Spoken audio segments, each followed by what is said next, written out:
Representatives from all over the world are getting together to talk about a possible security threat. We're going to have the details on that coming up in just a bit. I'm Carl Azus. This is CNN Student News. First up, Poland is starting a week-long period of mourning after the death of the country's president. He died in a plane crash over the weekend, and 95 other people, including his wife and several Polish military officials, also killed in the crash. It happened on Saturday morning while the plane was trying to land at an airport in Russia. Authorities don't know yet what caused the crash. Investigators are on the scene. They're looking into it. Russia has launched its own investigation as well. One Russian official said that weather might have played a part in the tragedy.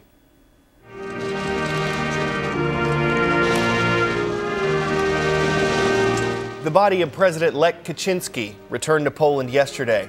Mourners were waiting as the plane arrived, and others lined the streets as the casket passed by on its way to the presidential palace.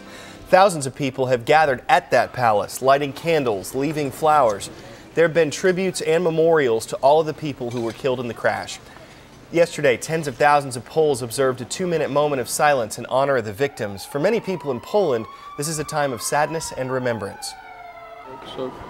I can tell you what I'm feeling. Just shock. I think that this is the place that all Poles should be today, not just for the president, but his wife and many other important people who have died. I don't think there will be a better president than Mr. Kaczynski.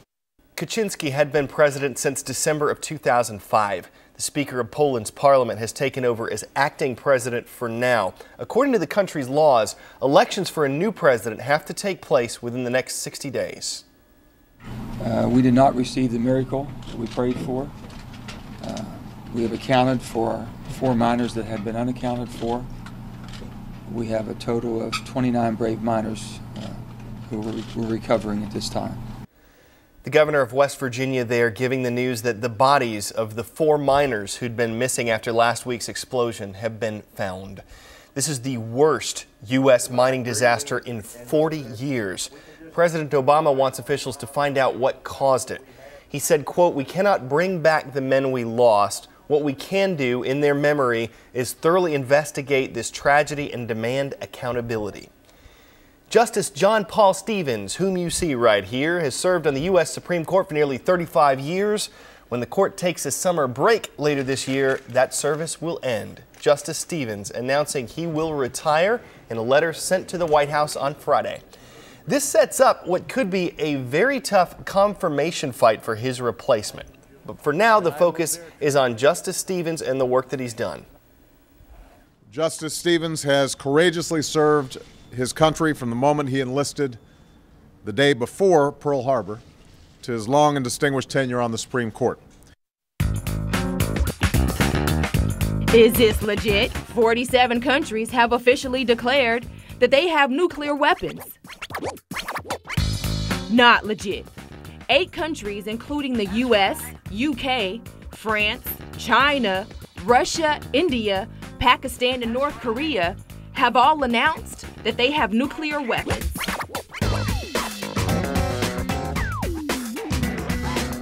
We chose the number 47 there because there will be 47 countries, including most of those 8 nuclear powers, represented at a meeting about nuclear security.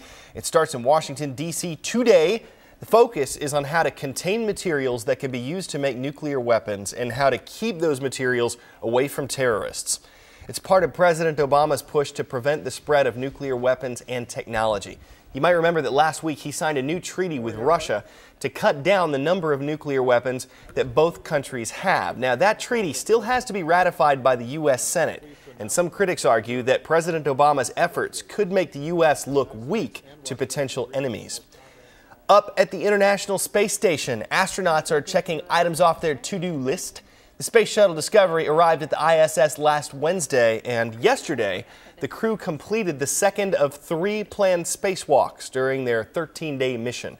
They were removing an old storage tank. It's part of the space station's cooling system. They'll install a new tank during their last scheduled spacewalk. That's set to take place tomorrow.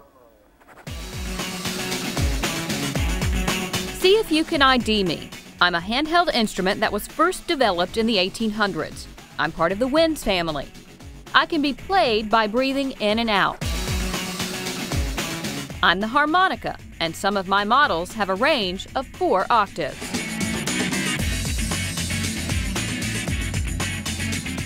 It's hard for anyone to just pick up an instrument and play it. I remember back when I was in high school, I played the drums. It took me about 3 years just to get competent.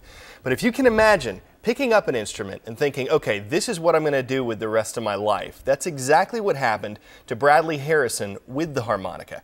He doesn't just play the instruments, though, he makes them, and he says that the decision to make them changed his life. Ted Rowlands takes note of Harrison's journey.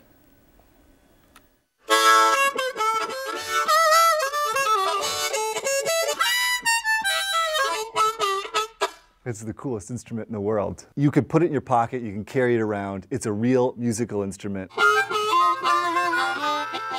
A real musical instrument that for Bradley Harrison became an instrument of change in his own life.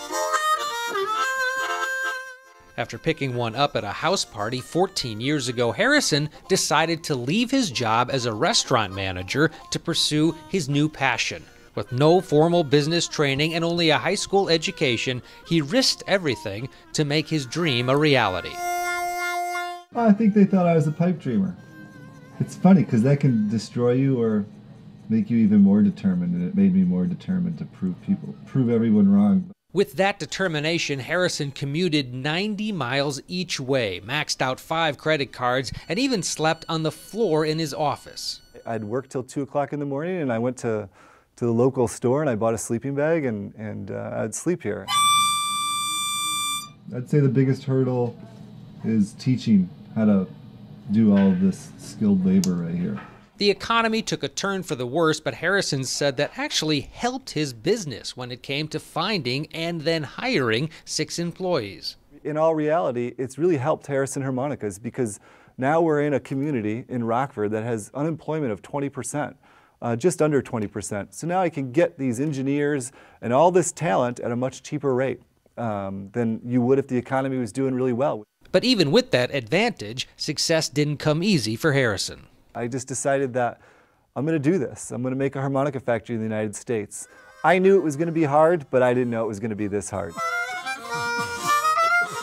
But when he played his first Harrison harmonica for the first time, it seemed easy. That was magic. It was one of those magic moments that I feel lucky to have. I don't know if a lot of people get those magic moments. A moment made even more magical in a struggling economy. If you want something, you go do it, and you chart your life and figure it out.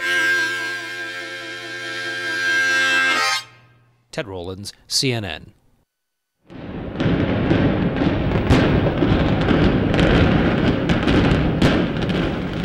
So long, Texas Stadium. The legendary landmark came down over the weekend, imploded by more than a ton of dynamite.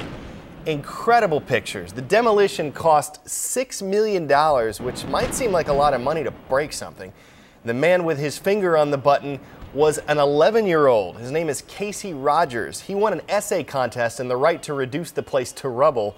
For longtime fans, it was a bittersweet moment, but for Casey, his reaction was a little bit different. He said, quote, "It was really cool, I just want to do it again." We're sorry though, Casey, this is sort of a one-time only thing. Before we go, someone else who's having a blast. Sure, it may take him a little while to work up the nerve, and he might need some help with that first step. You can't really blame the guy. The drop is more than 700 feet, and the jumper is 96 years old.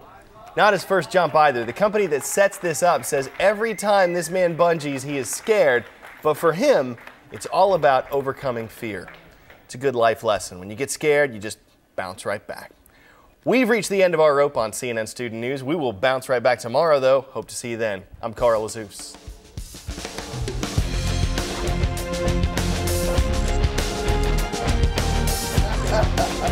All right, is everybody ready? Here we go, Steve. 5, 4, 3, 2, 1, bungee! Nice boy. I love it.